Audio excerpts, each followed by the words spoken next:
కరెక్ట్‌గా ఎన్నికలకు ముందు రూ. 10,000 ఇచ్చాడు. నరేంద్ర మోడీ స్వయంగా ప్రోగ్రామ్ ఇనాగరేట్ చేశాడు.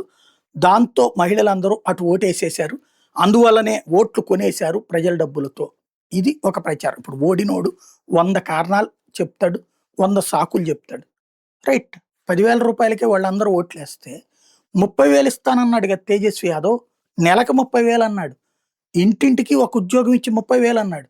అంగన్వాడీ వాళ్ళకి రూ. 30,000 జీతం ఇస్తానన్నాడు. మరి ఎందుకు నమ్మలేదు?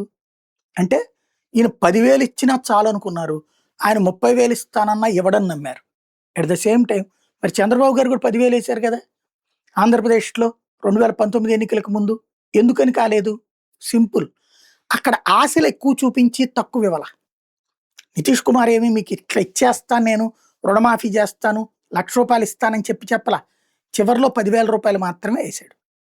అదే ఇక్కడొచ్చేటప్పటికి రుణమాఫీ చేస్తామని 2014 ఎన్నికలకు ముందు హామీ ఇచ్చి, ఎన్నికలైపోయాక ఆ సంగతే పట్టించుకోకుండా 0 వడ్డీ రుణాలు కూడా తీసేసి, కరెక్ట్‌గా ఎలక్షన్స్ ముందు 10,000 వేసి, అదే 1,00,000 అనుకోండి, అదే 2,00,000 అనుకోండి, అదే రుణమాఫీ అనుకోండి అంటే తిప్పికొట్టారు.